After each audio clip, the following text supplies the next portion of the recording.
Hey everyone, Daryl here in the JCR garage, and a lot of this JL product is coming at us faster than we can make installation videos for it. But I don't want to leave you hanging. If you have one of our new front bumpers, I want to kind of go over some of the different points between the JL and the JK on the installation. For most of this, you can use our JK installation video. So if I don't cover something, just assume it's the exact same as you would do on the JK. But let's get started at some of the differences. Alright, now on the JK version, we say that cutting your frame is mandatory to fit bigger winches like the Warn Xeon. But on the JL, it's kind of a gray area. On our Jeep, we did not have to cut the frame rails for the Xeon to fit, but it was very close. So any variance on the frame width on your Jeep may cause you to have to trim just slightly to fit larger winches like this Warn Xeon. If you're curious if you have to, you can loosely bolt the bumper on and test fit the winch before final installation. Another difference between the JL and the JK is the JK has this vacuum pump here that you have to relocate. On the JL, you do not have to worry about that at all. All right, the first important point I want to make is we actually supply new nuts for our bumpers. Your factory ones are metric and ours are standard and graded totally different. So make sure you use these new nuts when you mount that bumper.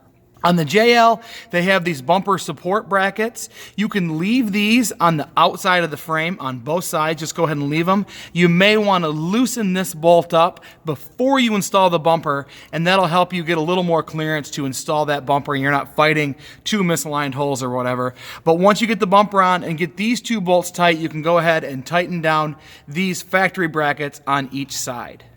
On the passenger side, inside of the frame, you're going to get rid of the bracket that I just talked about, but you're going to reuse the factory bolt through that support right there. No bolt goes in that. That's for the JK. But you're going to go ahead and reuse the factory bolt right through there. And a quick tip on this, if that hole isn't lined up, that hole right there, go ahead and loosen all the bumper bolts, all 8, and then loosely thread that bolt in, and then you can go ahead and tighten everything up. On the driver's side inner, you can go ahead and run that bracket. If it fits in there, it should be no issue. So just to go over one more time, this bracket that you see right here, you're going to have it on the outer side, on both sides, and driver's side inner, passenger side. You're not going to use the bracket, but you are going to use the bolt. All right, first before you install the skid, you want to get your winch installed and get that all bolted down, get the cables ran for that. Then we can install this skid plate. So you're going to get a bracket that looks like this and some bolts. So these brackets go on each side and they're gonna go in here like this. I only have one hand, but there's gonna be a button head bolt that goes in there and then it bolts on the skid like that. So it goes like that, and then on the inside of the frame drop crash bar thingy is a hole that we are gonna put one of these button head bolts through, like so. Then you're going to reach up in there with your fingers, and this is a lot easier to do without the skid on, by the way. You're going to reach up in here with your fingers and get this flange nut on. Well, I'm going to do it when I've got two hands, but go ahead and do that first, and then go ahead and bolt your skid plate up. All right, so you're definitely going to want to make sure these little brackets are installed and tightened down before you put the skid on, unless you have a short little hex socket. I actually pulled the bit out of my hex socket and I'm using a 1/4-inch drive ratchet wrench to tighten it up. So definitely don't do that. Put these brackets on first, tighten them up, and then put your skid on. Alright, so excuse my messy bench, but this is the wiring harness that came out of our JL factory bumper for the plugs that went into the factory fog lights. Now we have the LED fog light, so I'm not sure if the wire colors are going to be the same if you have factory lights, but I'm guessing they're going to be very similar. So there's the connector right there that goes onto the passenger side frame rail. Here is the passenger side driving light connector, and here is the driver side driving light connector. So I've cut off the connectors that go onto the lights. I left maybe 4 inches or so you can sell those lights or whatever you want to do. But so I've just chopped those connectors off. So now I've got a black wire and a white yellow wire. Not going to focus, and a black wire and a white orange wire. So then I've cut the connectors off the harness that came with the LED light kit. So if you buy our LED light kit, they're going to look like this. If you buy somebody else's, they're probably going to be pretty similar.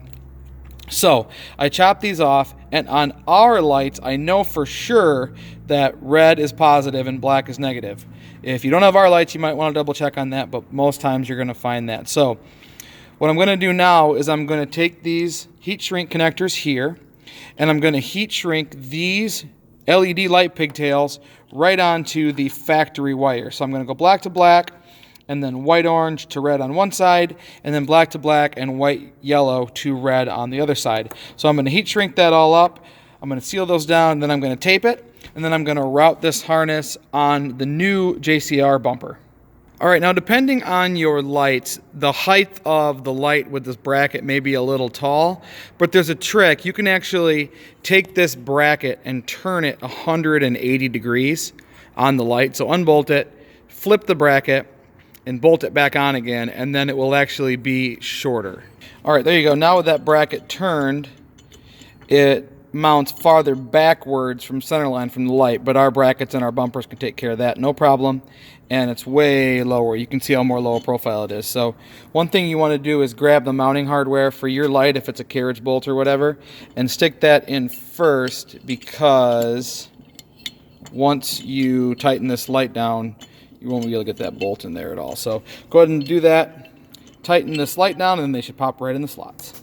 All right, that's it. Go through and make sure all of your bolts are tight on the bumper and on that skid plate. You can zip tie the factory wiring harness up inside the bumper and make sure that those fog lights are aimed correctly, and you should be good to go. Thank you so much for your order. Thank you so much for becoming part of the JCR Off-Road family.